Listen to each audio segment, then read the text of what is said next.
exclusive first look at the making of this summer's epic adventure, Batman Returns, starring Michael Keaton as the Cape Crusader. I thought it was going to be kind of a breeze. It turned out it wasn't like that at all. Danny DeVito as the evil Penguin. Who can hate a penguin? Yeah. And Michelle Pfeiffer as the sensuous but deadly Catwoman. Good at heart, but was always running astray. We go behind the scenes with director Tim Burton, the man who took the comic book creation of Bob Kane and made him a movie star. Now, Burton creates a brand new Batman adventure with new sets and incredible new toys.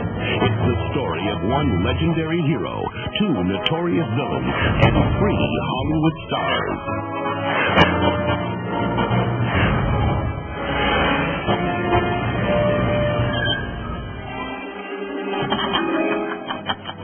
People say to me, now, is she a bad guy or is she a good guy?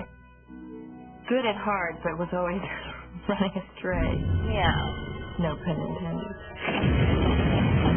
I thought it would be a couple of scenes and probably, not a fully developed character. But I didn't care. I would have done it anyway because it's a kind of idol from my childhood.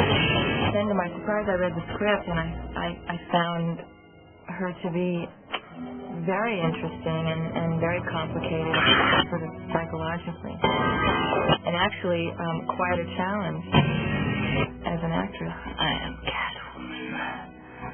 Hear me roar. She starts out as actually as a fairly normal person. Kitty, kitty, kitty, kitty. She suffers being in a man's world and all of the Suppressed rage. The torture that goes along with it. Catwoman comes in? What do you think I saw in my mind? Donald Wolf. Porchini? I wouldn't touch you to scratch you. She's basically somebody who's driven to do something. Discovering just how lethal she can be and just sort of what she wants to destroy. One of the things Catwoman wants to destroy is Shrek's department store, which is owned by an evil, scheming mega-millionaire who also just happens to be the boss of Secretary Selena Kyle, Catwoman's dual identity. And Catwoman's tool for this destruction? The bullwhip. Anthony, the longest. He was a great teacher. I am Michelle Pfeiffer's whip trainer and choreographer. Most people, have a tendency to raise their eyebrow when you say whip. The trick about it is traveling faster than the speed of sound. I'm breaking the sound barrier. So there is a certain hazard to it because it can cut skin, it can break bones. Also, the whip is really lethal. I've drawn blood with it. Accidentally, no. Actually, Tim doesn't even know this. It was my first day of shooting, and I hadn't slept, and I was really nervous, and my whip trainer, we were both really nervous. And both of us weren't paying attention, and I nicked him here, and I was devastated. And he quickly went and covered it with it, because he knew if anybody saw it, they would all freak out. A lot of lessons. She is doing things with the whip that will make Indiana Jones green. But 90% of the people who do this for a profession can't do it. In this scene, Catwoman wants to whip off the heads of 4 mannequins, and Michelle's 3 months of training really paid off. She performed this difficult and potentially dangerous scene perfectly on the very first take. Action, Michelle.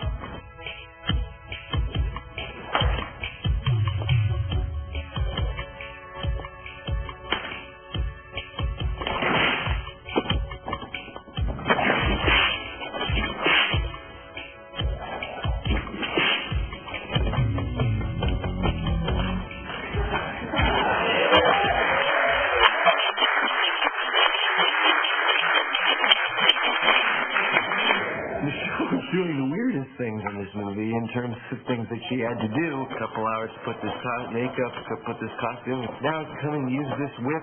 Here, put this bird in your mouth. Nice birdie. No, I don't think I've worn any rubber suits in any other movies. It's just all really fun. She's luscious. She's beautiful. She should be mine. One thing with the black rubber, it almost looks liquid on the body, and she looks like she's wearing black glass. I mean, she's incredibly beautiful. And when you get someone who can really move, like a cat, which Michelle can, it's very fluid looking. It doesn't look like clothes. I don't know whether to open fire or fall in love. I think a very feline feature, and she starts identifying with the cats and then literally makes herself a homemade cat suit. We wanted it to be tight to the body and sexy, and that's an obvious area to go into. I mean, especially with someone like Michelle Pfeiffer, got legs for days. You want to expose all those wonderful limbs and everything. The first time I put the outfit on, I thought, I can't walk, I can't breathe, I can't hear, I can't act like this. And that's how I felt. It took me a long time to get used to all of the elements. She's so talented. There was never any question in my mind that not only was she going to be really terrific at this, but she was going to figure out how to do this. She's wasting her time with that bozo on the hill. When I saw her, the immediate impression I got is that she's a great match with Michael Keaton. I mean, they're just, there's four great eyes there, between the two of them. And that's very important to these characters, is what comes through.